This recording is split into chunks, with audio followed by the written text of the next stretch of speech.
인생에서 가장 두려운 순간은 언제일까요? 갑작스럽게 모든 재산을 잃고 빚더미에 앉게 되며 평생 쌓아온 것들이 한순간에 무너져 내리는 그 순간 말이죠. 누구나 부유하게 살고 싶어 하지만 정작 어떤 실수가 우리를 나락으로 떨어뜨리는지는 잘 모르고 있습니다. 성공의 비밀을 찾기 전에 먼저 실패의 함정을 피하는 방법부터 알아야 하지 않을까요? 오늘은 평범한 사람들을 단숨에 빈털터리로 만드는 10가지 치명적인 습관과 실수들을 자세히 살펴보겠습니다. 이런 실수들은 우리가 일상에서 쉽게 저지를 수 있는 것들이지만 그 결과는 상상 이상으로 치명적입니다. 첫 번째로 돈에 대한 무관심과 무지함을 기르는 것부터 시작해보죠. 많은 분들이 금융 공부는 전문가들만 하는 것이라고 생각하시는데 이것이야말로 가장 큰 착각입니다. 현실적으로 말씀드리면 돈의 흐름을 이해하지 못하는 사람은 평생 남의 주머니를 채워주는 삶을 살게 됩니다. 은행에서 대출받을 때 이자율의 의미도 모르고 신용카드 명세서를 제대로 읽지도 못하는 상황이 바로 그런 증거죠. 투자라는 단어만 들어도 어려워하는 분들을 주변에서 쉽게 볼 수 있는데, 그런데 놀라운 것은 이런 금융 문맹이 전 세계적으로 심각한 문제가 되고 있다는 점입니다. 실제로 경제 발전과 함께 금융 상품은 더욱 복잡해지고 있어요. 2018년 글로벌 금융 문해력 조사 결과를 보면 정말 충격적인데요. 전 세계 성인 중에서 기본적인 금융 지식을 갖춘 사람이 겨우 35% 정도밖에 되지 않았습니다. 이는 10명 중 6명 이상이 돈에 대한 기초 상식조차 없다는 의미죠. 더욱 심각한 것은 한국을 비롯한 선진국에서도 이런 현상이 나타나고 있다는 점입니다. 대학을 졸업하고 좋은 직장에 다니는 사람들조차도 복리의 개념을 모르거나 인플레이션의 영향을 제대로 이해하지 못하는 경우가 많아요. 그런데 여기서 한 가지 놀라운 이야기를 들려드릴게요. 로널드 리드라는 평범한 청소부가 있었습니다.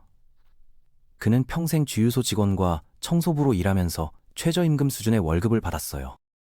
사람들은 그를 그저 평범한 서민이라고 생각했죠. 낡은 차를 타고 다니고 오래된 집에 살면서 검소한 생활을 했거든요. 그런데 2014년 그가 세상을 떠났을 때 놀랍게도 803만 달, 우리 돈으로 약 110억 원의 재산을 남겼습니다. 어떻게 이런 일이 가능했을까요? 그는 검소한 생활을 하면서 남은 돈을 꾸준히 주식에 투자했던 것입니다. 복잡한 투자 기법이나 특별한 비법이 있었던 것도 아니에요. 단지 돈의 원리를 이해하고 장기적인 관점에서 꾸준히 투자했을 뿐이죠. 더 재미있는 건 그의 상사들이 그보다 월급을 3-4배 많이 받았음에도 불구하고 결국 그가 가장 부유하게 된 것입니다. 이것이 바로 금융 지식의 힘이에요. 반대로 말하면 돈에 대해 무관심하고 무지한 상태로 살아간다면 아무리 많이 벌어도 늘 빈손으로 살아갈 수밖에 없다는 뜻이기도 합니다. 두 번째는 수입보다 많이 지출하는 습관을 들이는 것입니다. 요즘 소셜미디어를 보면 화려한 라이프 스타일을 자랑하는 인플루언서들로 가득하죠. 고급 레스토랑에서의 식사, 명품 가방, 럭셔리 여행 등등 말이에요. 보고 있으면 나도 저런 삶을 살고 싶다는 생각이 자연스럽게 들게 됩니다. 그래서 많은 분들이 자신의 실제 소득과 상관없이 그런 라이프 스타일을 따라하려고 하시는데 이게 바로 함정의 시작이에요. 월급이 300만 원인 사람이 500만 원짜리 생활을 하려고 하면 당연히 부족한 200만 원을 어디선가 빌려와야 하잖아요? 처음에는 신용카드로 결제하다가 나중에는 대출을 받고 결국 이자까지 눈덩이처럼 불어나면서 감당할 수 없는 상황까지 가게 되는 거죠. 이런 현상을 생활비 인플레이션이라고 부르기도 해요. 소득이 늘어나면 그에 맞춰서 지출도 함께 늘어나는 현상을 말하는 건데 문제는 지출이 소득보다 더 빠르게 늘어난다는 점입니다. 2024년 미국 연방준비제도 이사회 조사에 따르면 평균적인 미국인이 약 8,900달러의 신용카드 부채를 지고 있다고 합니다. 우리 돈으로 약 1,200만 원 정도죠. 그런데 더 놀라운 건 경제 상황이 좋지 않다고 난리인데도 불구하고 여전히 많은 사람들이 여행이나 유흥을 위해 빚을 내고 있다는 점입니다. 뱅크레이트에서 실시한 조사를 보면 미국인의 38%가 여름 휴가를 위해 기꺼이 빚을 지겠다고 답했어요. 특히 젊은 세대들 사이에서는 YOAO, You Only Live Once 문화가 확산되면서 미래를 위한 저축보다는 현재의 즐거움을 우선시하는 경향이 강해지고 있어요. 물론 인생을 즐기는 것도 중요하지만 그것이 미래의 안정을 위협할 정도라면 문제가 되죠. 세 번째는 아무런 계획 없이 하루하루 살아가는 것입니다. 중국의 위대한 전략가 손문은 손자병법에서 이런 말을 했죠. 승리하는 장군은 전투에 나가기 전에 이미 승리를 확신하고 패배하는 장군은 일단 전투를 시작한 후에 승리를 바란다고 말입니다. 이 말의 핵심은 미리 철저하게 준비하고 계획을 세운 사람이 승리한다는 것이에요. 돈 관리도 마찬가지입니다. 매달 들어오는 수입과 나가는 지출을 명확하게 파악하고 어디에 얼마를 쓸 것인지 미리 계획을 세워야 하는 거죠. 예산이라는 것이 바로 그런 계획을 말하는 건데요. 놀랍게도 많은 분들이 예산을 세우지 않고 살아갑니다. 2023년 갤럽 조사에 따르면 미국 가구의 68%가 예산을 작성하지 않는다고 답했어요. 예산 없이 살아간다는 것은 지도 없이 낯선 도시를 여행하는 것과 같아요. 어디에 얼마를 썼는지도 모르고 앞으로 얼마나 더 쓸 수 있는지도 모르죠. 통장에 돈이 얼마 남았는지 확인하지 않고 계속 카드를 긁다가 어느 순간 한도가 초과되었다는 문자를 받고 나서야 깨닫게 되는 거예요. 그런데 이미 그때는 너무 늦었죠. 반면에 예산을 제대로 세운 사람들은 식비, 교통비, 공과금, 여가비, 주거비 등 각 항목별로 얼마씩 쓸 것인지 미리 정해놓습니다. 그러고 나서 남은 돈은 저축과 투자에 돌리는 거죠. 이렇게 하면 생활이 훨씬 안정되고 갑작스러운 지출 때문에 당황할 일도 없어집니다. 예산을 세우는 것이 처음에는 번거롭게 느껴질 수 있지만 한번 익숙해지면 오히려 더 자유로워져요. 돈에 대한 스트레스가 줄어들고 미래에 대한 불안감도 많이 사라집니다. 네 번째는 각종 중독에 빠지는 것입니다. 겉으로는 재미있고 스릴 넘치는 것처럼 보이지만 실제로는 지갑과 인생을 동시에 파괴하는 무서운 함정이에요. 마약 중독의 경우를 보면 마약 자체도 비싸지만 건강이 망가지면서 발생하는 의료비까지 합치면 정말 천문학적인 돈이 들어갑니다. 도박 중독도 마찬가지죠. 100만 원을 따기 위해 1000만 원을 잃는 경우가 대부분인데 정작 본인은 딴 돈만 기억하고 잃은 돈은 기억하지 못해요. 매춘에 중독되면 돈을 탕진할 뿐만 아니라 가정까지 파탄나게 되죠. 알코올 중독도 심각한 문제입니다. 매일 술을 마시는 것 자체로도 상당한 비용이 들어가는데 건강 문제로 인한 의료비와 업무 능력 저하로 인한 소득 감소까지 고려하면 그 경제적 피해는 상상을 초월합니다. 영국에 마이클 캐럴이라는 사람이 있었어요. 그는 쓰레기 수거 작업을 하던 평범한 노동자였는데 2002년 복권에 당첨되어 1020만 파운드라는 거액을 얻게 되었습니다. 우리 돈으로 약 170억 원 정도의 엄청난 돈이었죠. 하지만 그는 이 돈을 현명하게 관리하는 대신 마약과 술, 사치품 구매에 모두 탕진해버렸어요. 예상할 수 있듯이 2010년이 되자 그는 모든 돈을 잃고 다시 쓰레기 수거원으로 돌아가야 했습니다. 170억 원이라는 거액도 잘못된 습관 앞에서는 8년밖에 버티지 못했던 거죠. 이것이 바로 중독이 얼마나 무서운 것인지를 보여주는 실제 사례입니다. 중독은 단순히 의지력의 문제가 아니라 뇌의 구조를 바꿔버리는 질병이에요. 다섯 번째는 FOMO, 즉 놓칠 것에 대한 두려움에 사로잡히는 것입니다. 뭔가 대단한 기회를 놓칠까봐 두려워서 충분히 생각하지도 않고 섣불리 결정을 내리는 거죠. 2021년 초에 있었던 도지코인 열풍이 대표적인 예입니다.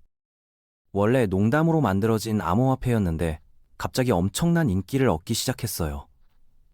소셜미디어에는 도지코인으로 대박을 쳤다는 이야기들이 넘쳐났고 일론 머스크 같은 유명인들도 관심을 보이기 시작했죠. 그러다 보니 많은 사람들이 지금 사지 않으면 큰 기회를 놓친다는 생각에 사로잡혔어요. 암호화폐가 어떻게 작동하는지, 도지코인의 실제 가치가 무엇인지 제대로 알아보지도 않고 무작정 돈을 투자한 거죠. 하지만 결과는 어땠을까요? 도지코인 가격은 2021년 5월 0.76달러까지 올랐다가 연말에는 0.18달러까지 폭락했습니다. 약 75% 정도 떨어진 셈이죠. 열풍이 십자 수익 대신 엄청난 손실만 남게 된 거예요. 이처럼 FOMO는 사람들로 하여금 성급하고 위험한 결정을 내리게 만들어서 결국 큰 손해를 보게 합니다. NFT 열풍도 비슷한 사례였어요. 수십만 원, 심지어 수백만 원을 주고 디지털 이미지를 샀던 사람들이 지금은 어떻게 되었을까요? FOMO의 가장 큰 문제는 감정에 휩쓸려서 논리적인 판단을 잃게 된다는 점입니다. 모든 사람이 하고 있으니까 나도 해야겠다는 생각은 투자에서는 금물이에요. 오히려 모든 사람이 열광할 때는 조심해야 할 때가 더 많습니다. 여섯 번째는 빨리 부자가 되겠다는 욕심입니다. 세상에는 위험 없이 높은 수익을 보장한다고 유혹하는 투자 상품들이 정말 많아요. 하지만 현실적으로 생각해 보세요. 정말로 안전하고 확실하게 돈을 벌 수 있는 방법이 있다면 그 방법을 알고 있는 사람들이 굳이 다른 사람들에게 알려줄 이유가 있을까요? 자기들끼리 조용히 돈을 벌면 되는 것 아닌가요? 그런데도 불구하고 많은 사람들이 이런 가모니설에 속아 넘어가고 있어요. 가장 유명한 사례가 바로 버니 매도프의 폰지 사기 사건입니다.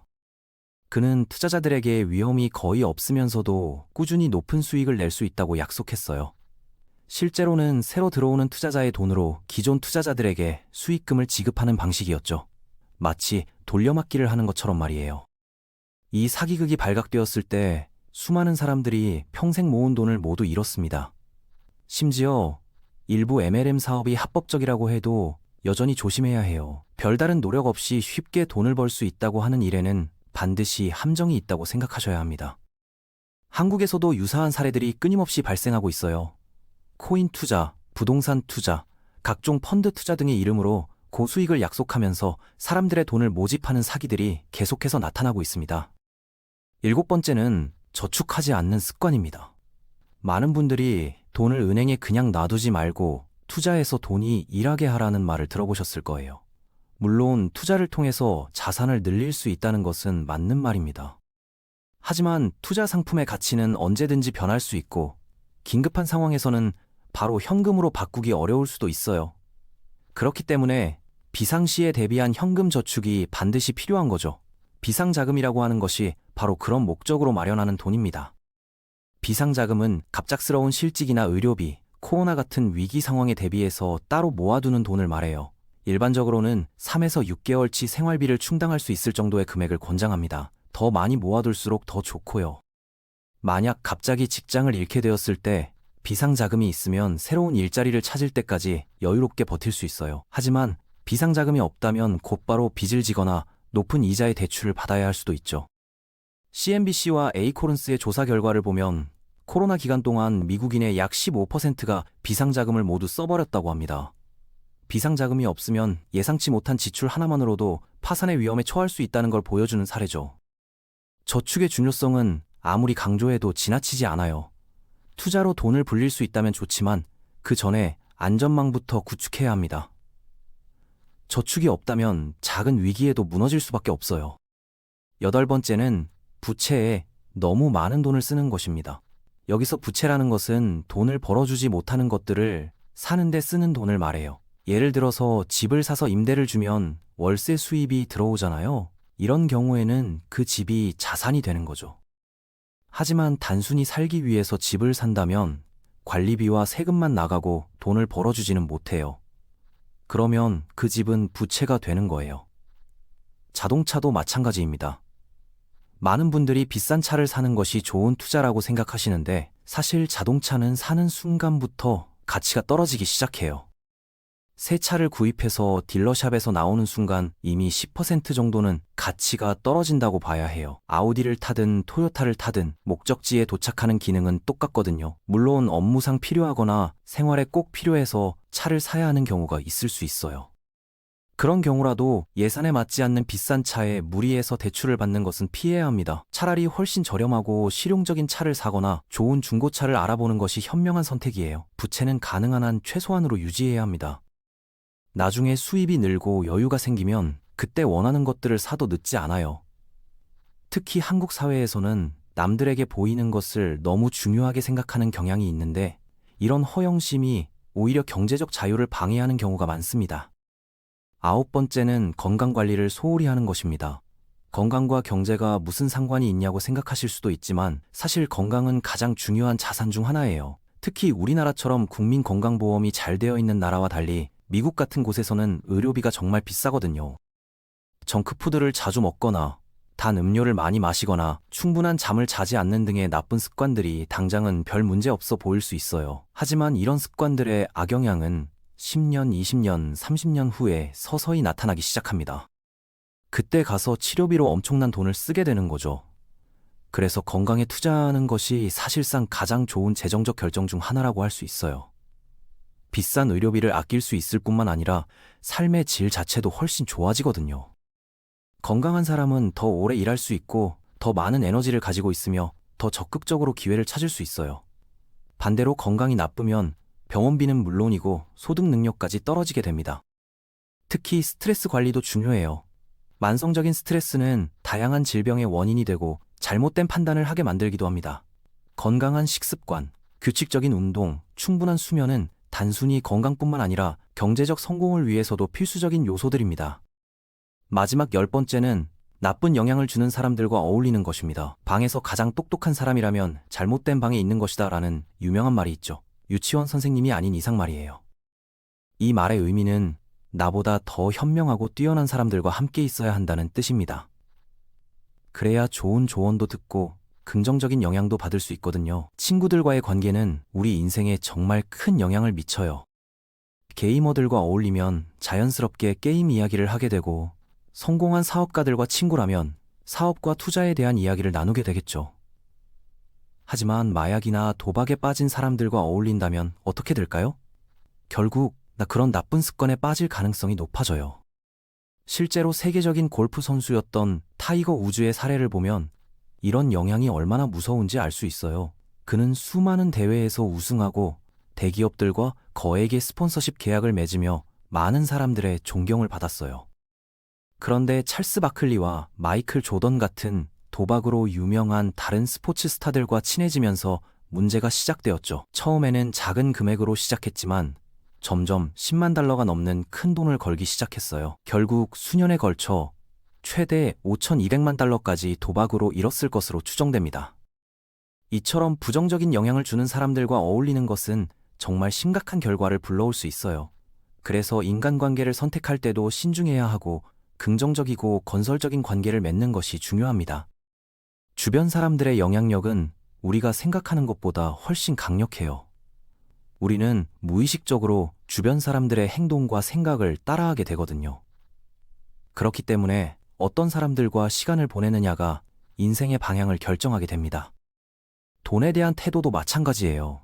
돈을 함부로 쓰는 사람들과 어울리면 나도 자연스럽게 그렇게 되고 절약하고 투자하는 사람들과 어울리면 나도 그런 습관을 갖게 되죠. 그래서 멘토를 찾는 것도 중요합니다. 지금까지 말씀드린 10가지가 바로 사람들을 가장 빠르게 가난하게 만드는 방법들이에요. 부자가 되는 방법만 열심히 찾을 것이 아니라 나를 가난하게 만들 수 있는 위험한 함정들도 미리 알고 피해야 한다는 거죠. 아무리 열심히 돈을 벌어도 이런 실수들을 계속 반복한다면 결국 제자리 걸음을 할 수밖에 없으니까요. 부자가 되는 것도 중요하지만 그 부를 지키는 것도 또 다른 중요한 과제라는 점을 꼭 기억하시기 바랍니다. 결국 돈이라는 것은 도구일 뿐이에요. 그 도구를 어떻게 사용하느냐에 따라서 우리 인생이 풍요로워질 수도 있고 반대로 불행해질 수도 있습니다. 이런 함정들을 미리 알고 피한다면 더 안전하고 현명한 재정 관리가 가능할 거예요. 마지막으로 한 가지 더 말씀드리고 싶은 것은 이런 실수들을 피하는 것만으로도 이미 대부분의 사람들보다 앞서게 된다는 점입니다. 완벽할 필요는 없어요. 조금씩이라도 개선해 나가면 됩니다.